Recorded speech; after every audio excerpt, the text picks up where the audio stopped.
On va entendre maintenant donc Dominique Menson, qui est coprésident de l'association Clara, et qui va nous entretenir des difficultés administratives et légales, c'est parfois un euphémisme de le dire, n'est-ce pas, des enfants nés par GPA, des parents intentionnels français. Dominique a apporté quelques livres de l'association qui sont à l'avance sur le présentoir, donc juste à l'entrée. Vous pouvez évidemment acheter à la fin de la conférence. Comme vous pouvez, je fais un peu notre pub, hein, vous pouvez aussi aller sur le site alfh.net, nous soutenir, on est preneurs, les bonnes volontés. Voilà Dominique, à toi. Merci Alexandre, je suis heureux d'être parmi vous pour discuter de GPA éthique, c'est important d'en parler. Tout à l'heure, Alexandre vous a rappelé que la GPA était interdite en France. Il a précisé les articles indiqués sur le fait de faire une GPA en France. Il se trouve qu'il y en a un troisième qui non plus sur le fait de faire une GPA en France, mais sur l'état civil. C'est l'article 227.12 qui concerne la simulation ou la dissimulation ayant entraîné atteinte à l'état civil. Donc concrètement, c'est quand quelqu'un se fait passer pour une autre personne pour qu'un état civil en France soit établi d'une manière contraire aux lois françaises. Mais ça ne nous concerne pas aujourd'hui, puisque nous allons parler justement des questions de papier d'enfants nés par gestation pour autrui à l'étranger. Donc le droit interne français ne s'appliquera pas. Enfin, c'est ce qu'on pensait. C'est très compliqué, toutes ces affaires-là, puisqu'il y a une jurisprudence qui essaie plus ou moins de s'installer, et on est en train de vous parler d'un droit qui n'est pas écrit. Ce qui paraît tout à fait paradoxal, qu'il y ait un droit qui n'est pas écrit. Mais bon, je ne rentrerai pas dans ce détail de débat sur la pertinence du droit français. Je voudrais juste vous parler des conséquences pour environ 1000 ou 2000 enfants qui vivent en France. Tout d'abord, quelle est la base, quel est le point de départ de leur statut? Il y a deux cas. Il y a le cas où un jugement en parenté va être établi par une autorité nationale, donc américaine, canadienne par exemple, qui va mettre les parents ou la personne seule, si elle est célibataire dans certains pays, sur l'acte d'état civil. Ça, donc, c'est la première fois, un seul acte de justice qui va faire la totalité de la parenté. Mais vous avez l'autre possibilité qui existe, qui est plus ancienne, qui est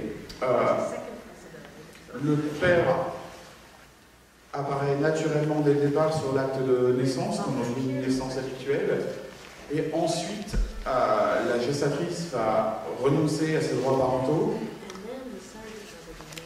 et ensuite un jugement d'adoption, cette fois-ci, au profit du conjoint du père, va être prononcé.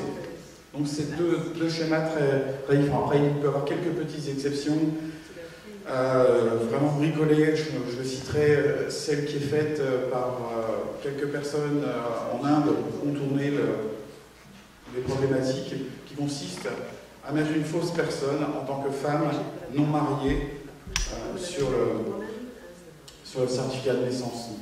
Je ne souhaite pas vraiment rentrer dedans puisqu'on est en train de parler de GPA éthique. Et si on parle de GPA éthique, ça veut dire qu'on ne va pas mentir. On ne va pas faire prendre des risques inconsidérés aux enfants à venir. Donc on n'ira pas dans des pays comme l'Inde ou l'Ukraine qui non seulement n'ont pas de comportement éthique sur le plan médical, mais surtout du fait de l'absence du droit du sol, ne donnent pas la nationalité locale à l'enfant. Donc l'enfant n'ayant pas la nationalité locale, les autorités ne peuvent pas leur donner un passeport. Et ces enfants, comme la France refuse de donner les papiers de son côté, ces enfants seront apatrides et bloqués sur le pays. Donc, nous parlons de GPA éthique, on va parler uniquement de GPA dans des pays où le droit du sol est reconnu à 100%, comme les États-Unis et le Canada.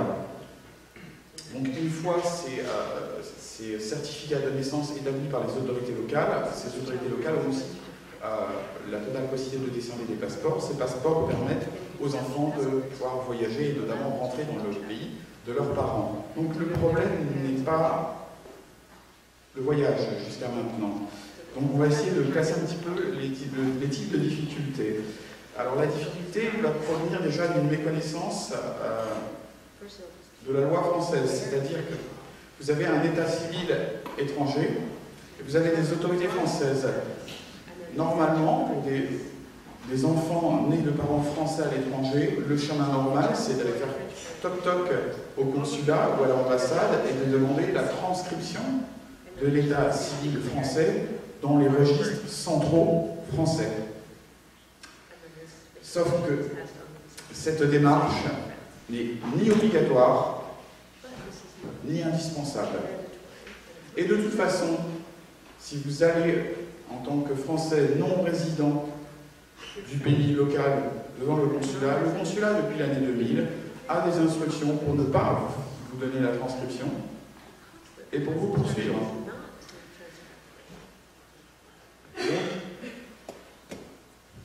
On a un constat que les autorités françaises refusent de reconnaître les droits de ces enfants. Donc, je ne vais pas rentrer dans le détail, il y a des conventions internationales comme l'apostille sur les certificats de naissance, la convention de New York, il y a des tas de choses qui iraient dans l'autre sens. Mais cet aspect fait l'objet de débat. La Cour de cassation n'est pas sur le même avis que le Conseil d'État, le Conseil d'État peut changer d'avis. Et ce n'est pas le but de la discussion, on y passerait trop de temps. On a juste à prendre en compte que les autorités françaises refusent de transcrire.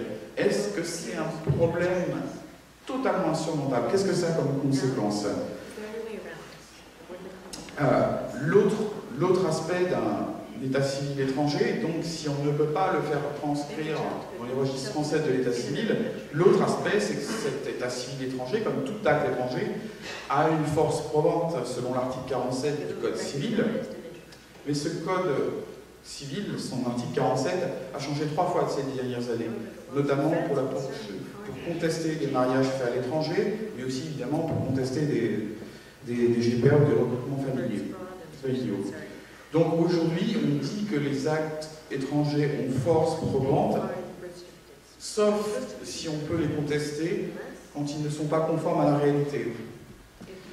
Le problème, c'est qu'est-ce que la réalité d'une filiation? Est-ce que c'est une réalité biologique? Est-ce que c'est une réalité légale? Est-ce qu'une décision de justice étrangère est contestable? Personne n'a la réponse à la question. En fait, elle dépend de chaque administration. Et c'est là où on va rentrer dans l'arbitraire. Quelle est la conséquence de cet arbitraire de l'interprétation de l'article 47? Alors, on va commencer par faire la liste des actes de la vie courante qui nécessitent en fait d'avoir une filiation. On peut penser, dans les premiers actes les plus importants, c'est la santé. Vous avez un enfant, la première chose avant de le mettre à l'école, c'est bien la santé. Or, pour les questions de santé, ou même d'école, l'égalité de situation entre les enfants étrangers et les enfants français fait que, de toute façon, vous n'avez pas besoin de prouver que les enfants sont français, qu'il y ait l'acte étranger est acceptable directement. Il ne sera jamais contesté pour une question de santé ou d'éducation. Bien sûr, les administrations vous s'étonneront, s'étonnent toujours que les Français ne donnent pas d'état civil français, mais in fine, avec beaucoup de persévérance, le droit fait que l'on doit arriver à ses fins et préserver l'intérêt des enfants. Ce n'est pas donc le premier aspect le plus problématique. Mais dès qu'on est dans la santé, on va arriver à la santé de la mère. Aujourd'hui, en droit français, une femme qui met au monde un enfant, ou qui l'adopte, elle bénéficie d'un congé de maternité non seulement pour restaurer entre guillemets sa santé, mais aussi surtout pour s'occuper de l'enfant. Or, aujourd'hui, on assiste à un durcissement.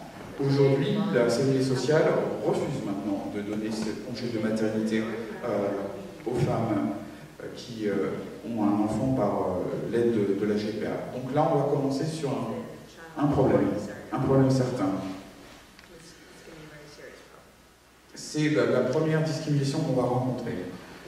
Après, c'est terriblement insidieux, c'est-à-dire qu'après, quand on essaye d'établir des cartes d'identité, aujourd'hui, contrairement à l'idée reçue, établir une carte d'identité ne nécessite pas d'avoir une transcription obligatoirement. Donc vous pouvez essayer de la demander par le biais de la force probante des actes étrangers par l'article 47 du Code civil.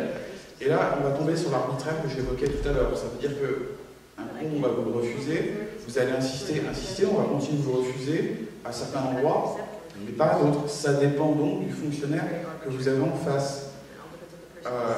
Et à chaque fois que vous allez devoir faire une demande d'acte administratif qui a un lien avec la nationalité, vous devrez toujours refaire la démonstration que vos enfants sont français. Ce qui donne un paquet d'arbitraire. Alors il y a une solution, c'est d'établir un certificat de nationalité française. Aujourd'hui, on assiste aussi à un durcissement pour l'obtenir.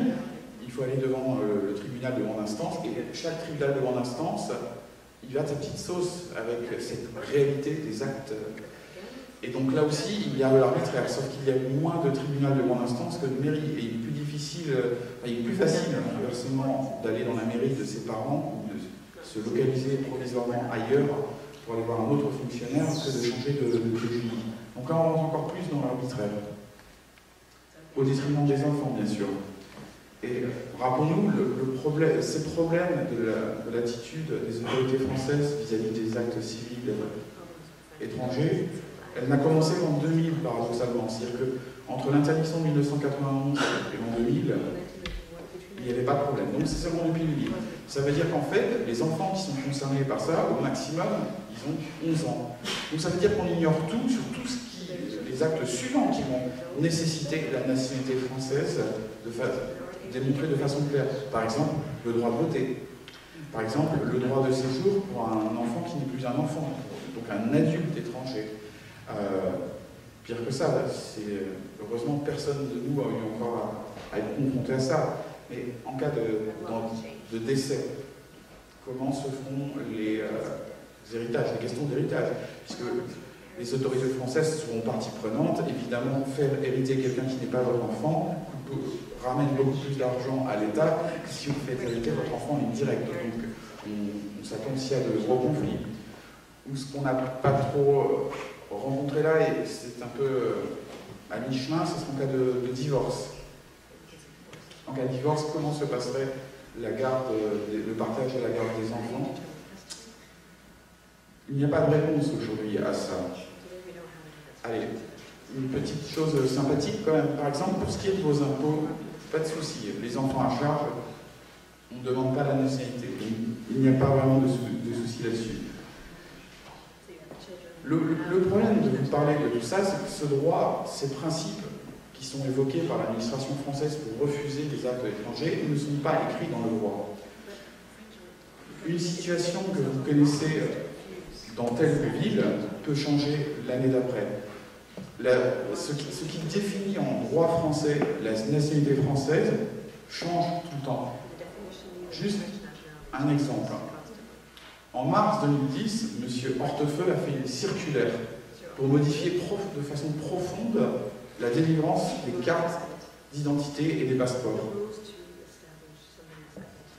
Grâce à cette circulaire, tous les parents qui avaient déjà des actes comme des cartes nationales d'identité française, des passeports français, ont pu les renouveler sans aucun problème, puisque cette circulaire dit qu'il suffit de montrer une pièce déjà reconnue. Demain, une autre circulaire peut l'annuler, et une circulaire n'a pas besoin d'un vote démocratique. Donc aujourd'hui, en conclusion, ce que je dirais, c'est qu'on ne peut pas donner de réponse définitive sur l'avenir de ces enfants. Les actes quotidiens dans la vie de tous les jours ne posent pas de problème insurmontaux. Par contre, ils font l'objet d'une grande discrimination, et cette discrimination, on aurait tort de la négliger, on aurait tort d'imaginer qu'elle ne va pas s'aggraver, on aurait tort de penser qu'elle n'a pas de conséquences psychologiques sur les parents et sur les enfants.